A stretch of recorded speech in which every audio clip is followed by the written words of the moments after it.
Hello and welcome to How to Draw with Disney Animation. My name is Kuperschmidt. I've been working as an animator for Disney since 1989, all the way till now. I was also a lead animator on Stitch from Lilo and Stitch. So today I was going to show you how I approach drawing Stitch. So let's learn how to draw Stitch. So I'm going to use two pencils. One of them is going to be lighter, which I'm going to do the underdrawing. And the other one is a black pencil, which I'm going to use the final line with. For the lighter pencil, I prefer Color-Ace Tuscan Red. It's just soft enough and light enough to give me what I need. But you can really use any other pencil that you want. It'll do the job. Now, for those of you who've seen these videos, you probably noticed that we like to draw starting with simple shapes. But I also like to do what we call an action line, which helps me with an overall pose of the character. So, the first thing I'm going to do is sketch Stitch's overall head outline. And unlike the sphere, his head is actually kind of like a large hunk of bread. Then I proceed to drawing the body, which looks like a flour sack, a filled flour sack, and rough in the basic position of his legs and his arms. This is what I call his sneak pose, because he looks pretty sneaky in this.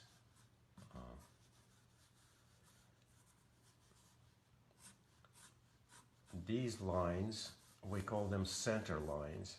They help us establish which way the character's head is turned. We usually don't like drawing things too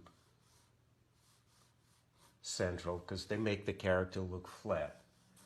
The center line allows me to find exactly where his nose should be and his eyes. He's got a very large nose. It kind of dominates the center of his face, and his eyes are on a slight angle. Again, this helps with dimension on the character.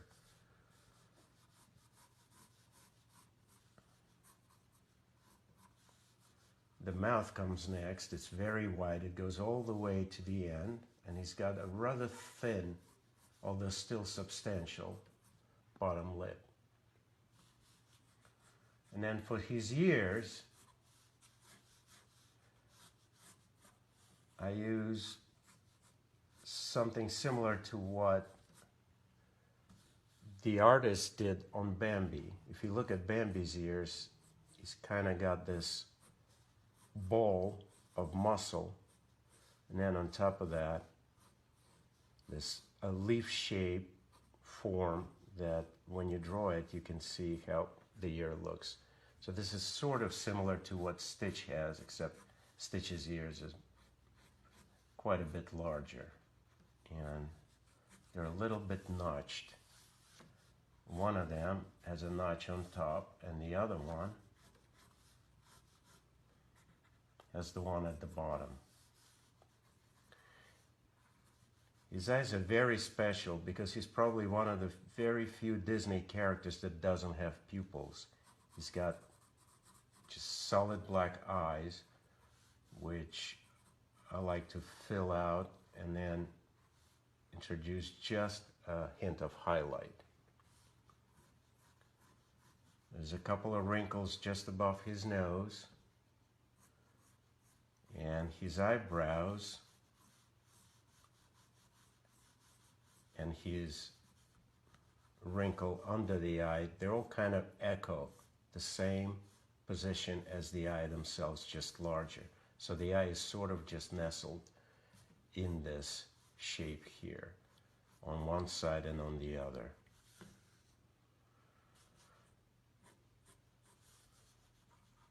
He's got quite a lot of teeth, almost like a shark.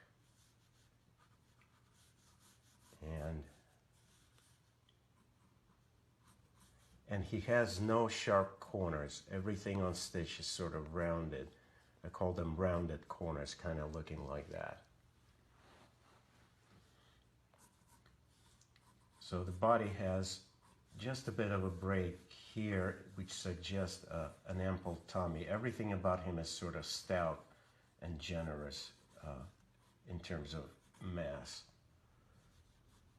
And another center line helps me figure out which way his body's turned and how to do the color break on his body between darker shade on top and the lighter color on his tummy. His arms are very robust, especially his lower arms. They kind of look like bread rolls. And he doesn't have much of a wrist. I just sort of take his little knobby fingers and stick them in there. And then from them come these very nasty looking, but not, again, not sharp claws. So it's usually a good idea to vary the direction of his fingers so they have this kind of spread out look that suggests anticipation. And for the legs, as a rule, is a flat bottom, but I don't like making the legs look the same because it gives him a lot more dimension. One of the interesting things about drawing his feet is they sort of look like coasters, right? So it's kind of like a shape like that down here, to which again I add a thick rounded set of toes.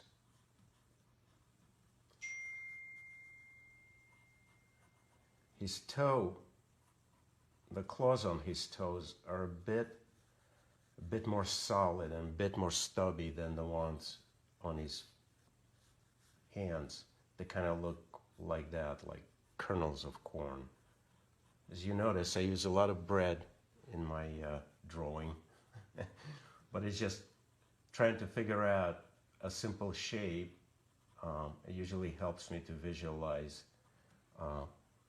what kind of shape it is.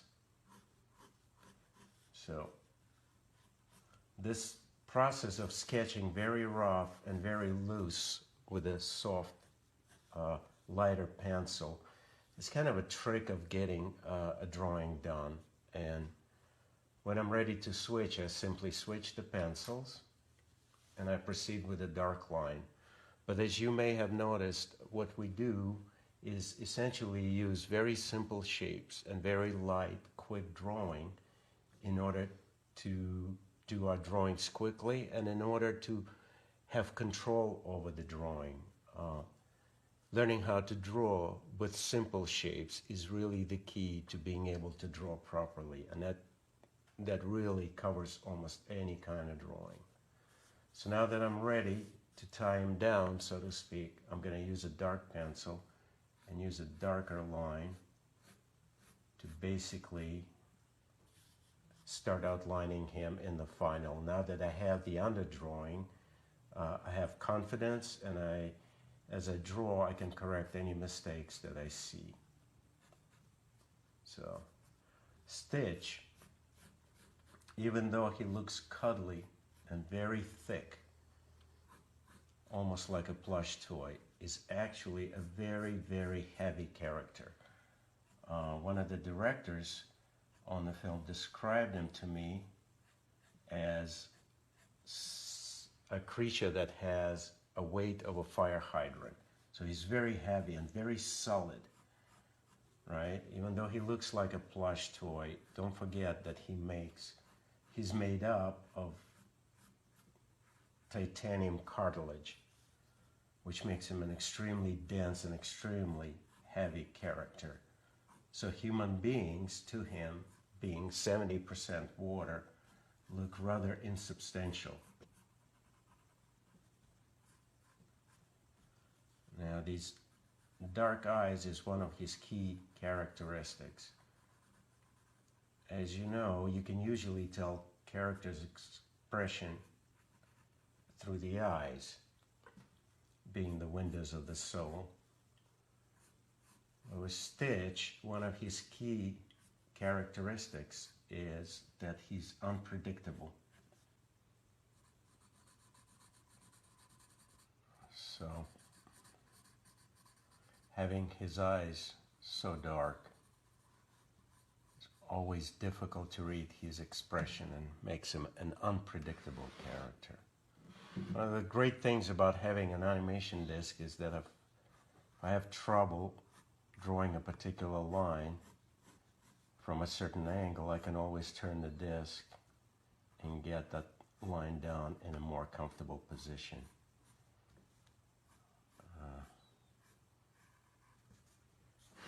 So he's got these nice, generous S-curve shaped lines in his ears, and you can obviously place his ears down. I usually save it for more, say, sad or fearful position, because on animals, the ears are about as expressive as their eyes. So if the ears point forward, it makes him look more aggressive, and also like he's zooming in or aiming himself at something. It's a very alert pose.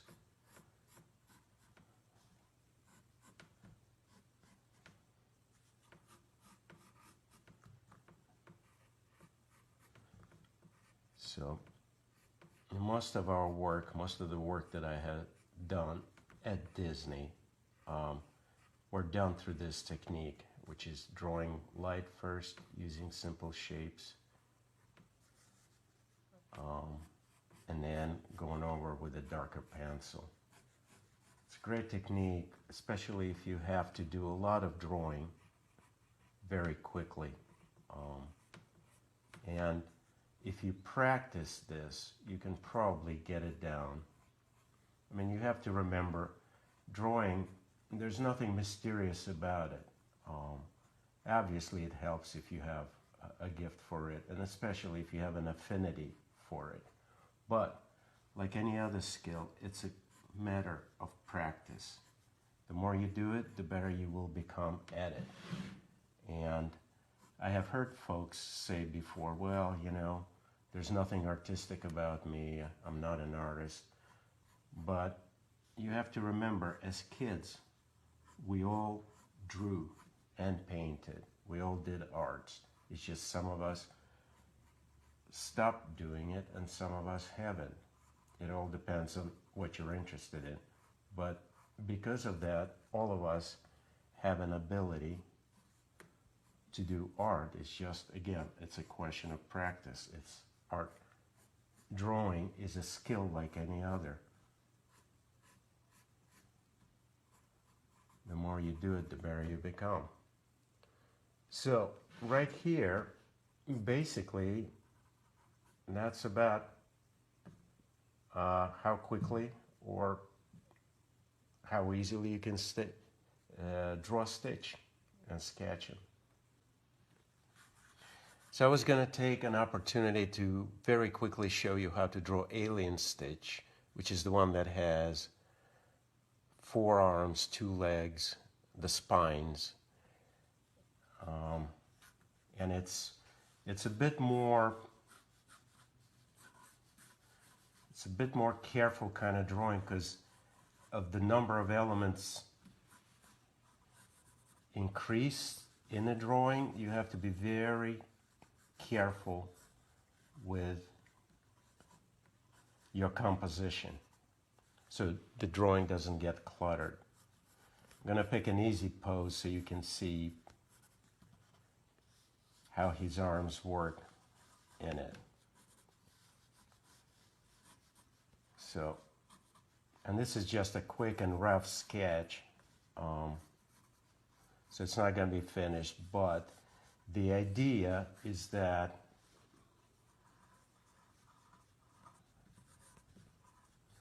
he's got two more arms coming out underneath the first set, right?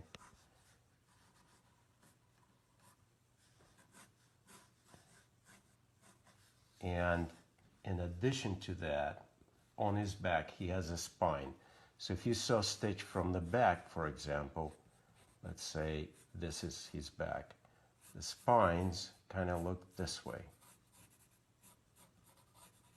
The longest one is the middle, the next long is the one underneath it, and the shortest one is the one that's closest to his head. And there, if this is his tummy from the back, the spines are actually where his torso would be, here, you know, and then his arms would come over like that. Obviously, when he's facing you in this position, the spines are rather harder to read, so I usually tuck them down so they don't clutter the silhouette of the rest of the character, right?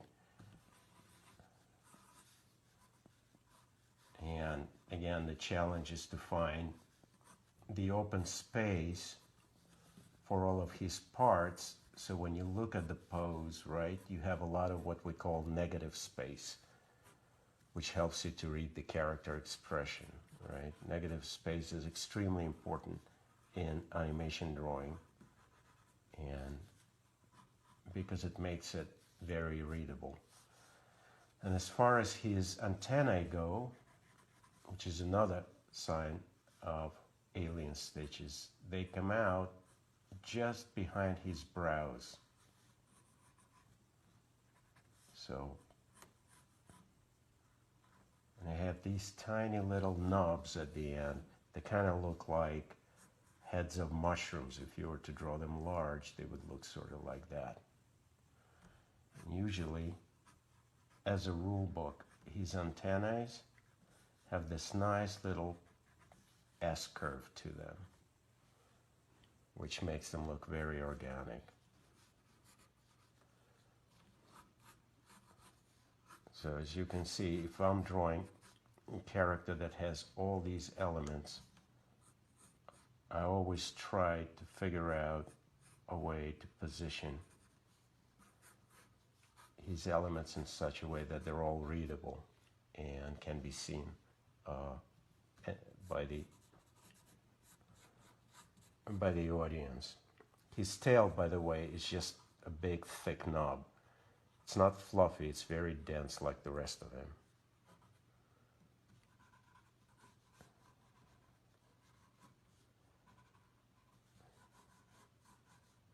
And he does have these nasty looking but not sharp teeth, a tongue.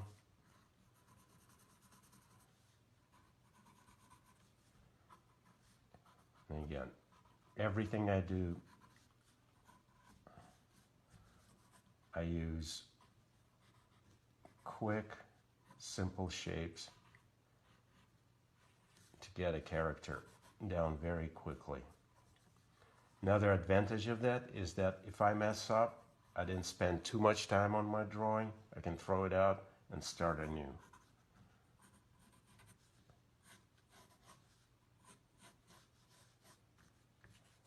So that's basically all there is to drawing Stitch. The rest is just a matter of practice. So I hope you enjoyed seeing how I approach drawing Stitch. Please remember, when you draw anything, is not to get worried about failing. I fail all the time. You can always throw it away. You can always start anew. So I hope you enjoyed it. Thank you.